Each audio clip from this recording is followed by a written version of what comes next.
Hello dear students, welcome all of you to my class. Today we will start chapter 13 history, and that is India after independence, new challenges ahead. India finally gained independence on 15 August 1947, but it was divided into two separate nations, India and Pakistan. This resulted in mobilization of a large number of people. First and foremost task was to rehabilitate the refugees who had come into the country from newly born Pakistan. Then there was the problem of princely states. There were around 562 states ruled by Indian princes. So the states were given the options of joining either India or Pakistan. After the settling the princely state, India also freed from French and Portuguese control. The French withdrew from all these territories from India by 1954 and Portuguese left India in 1961. Indian Constitution is a written document which lays out working of the government of the country. The duties and responsibilities of all organs of government are mentioned in this document. Moreover, the rights and duties of the citizens are also mentioned in the Constitution. Afterward, the new nation had to adopt a political system that would best serve the hopes and aspirations of its people. The population of India in 1947 was about 345 million. One could observe a lot of diversities in the country regarding languages, foods, dresses, professions, etc. There was wide gap between high caste and low caste. In spite of all these diversities, people had to live together in one nation state. This created the problem of unity.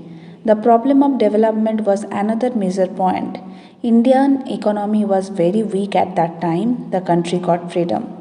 Farmers and peasants depended on the monsoon for their survival.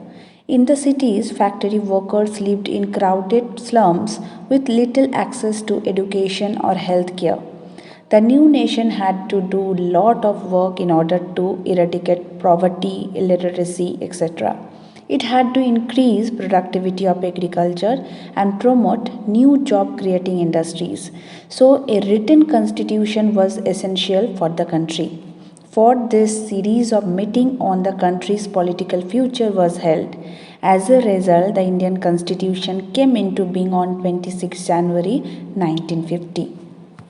In order to frame the constitution for India, Constituent Assembly was appointed. It had members from all parts of the country.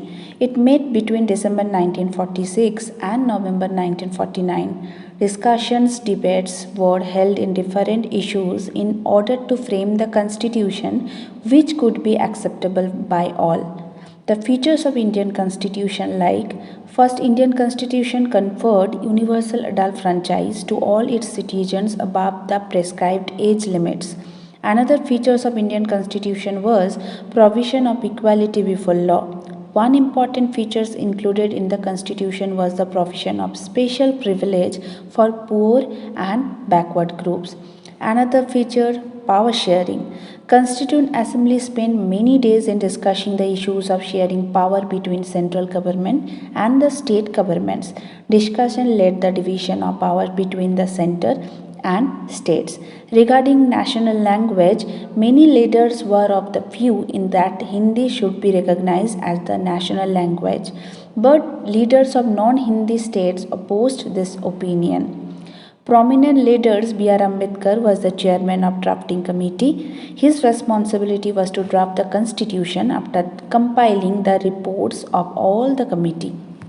The demand of linguistic states. Nationalist leaders were reluctant to form states on the basis of languages or religion.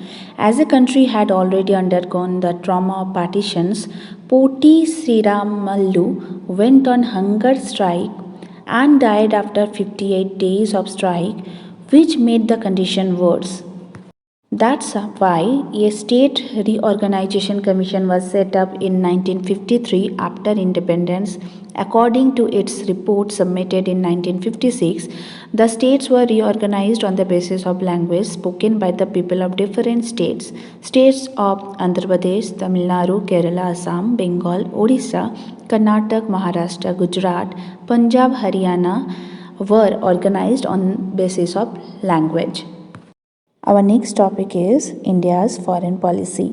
The relationship between India and China has been tumultuous one, means not very good. The respective relation has seen the era of friendship and close affinity, but due to the issue of Tibet, the tensions escalated between the two nations. In order to decrease such tension between the nations, the Panchshil Agreement was signed on April 29, 1954. The agreement was signed between then the Prime Minister of India, Jawaharlal Nehru, and China first Prime Minister Zhou Enlai. While the contextual is the agreement, both the nations entered the agreement when the India had recognized the Tibet as a part of Chinese territory.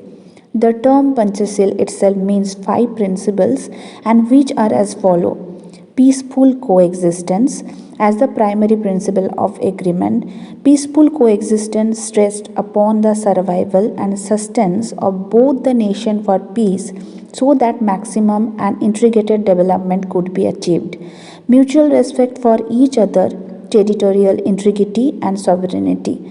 The mutual non interference. The third principle created the premises of India China's foreign policy, which demanded the recognition of each other's internal matters and principles of non interference. Mutual non aggression. The fourth principle highlighted the dire need of detente between the two nations so that the war could not take place between the two. Unfortunately, this principle was violated due to the Chinese aggression of 1962. Equality and mutual benefit. The last and fifth principle laid down premises for the acceptance of equality and aimed toward the objectives which would be mutually beneficial to both the nation. Our next topic is NAM. The Non-Allied Movement is a group of states which are not formally aligned with or against any bloc. So on that time the world divided into two blocks, the Western and Eastern blocks.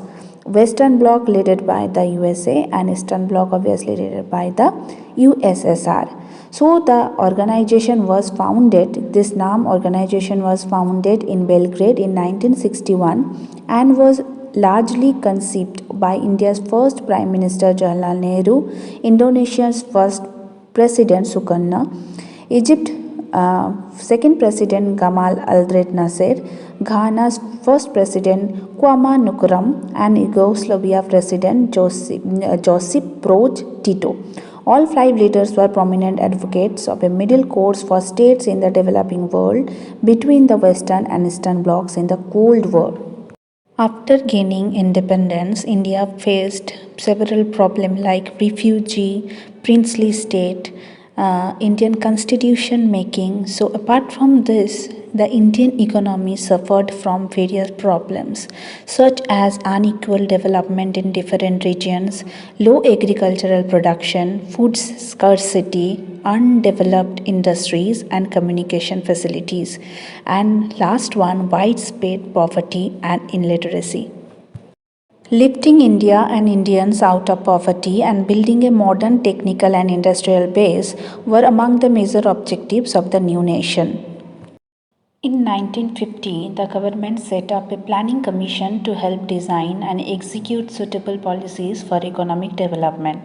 There was a broad agreement on what was called a mixed economy model where both the state and private sector would play important and complementary roles in increasing production and generating jobs.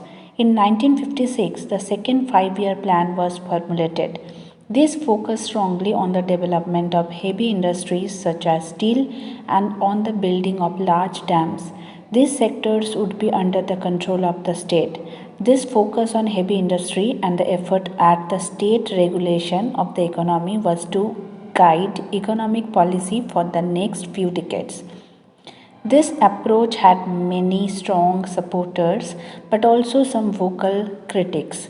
Some felt that it had put inadequate emphasis on agriculture. Others argued that it had neglected primary education. Still, others believed that it had not taken account of the environmental implications of economic policies.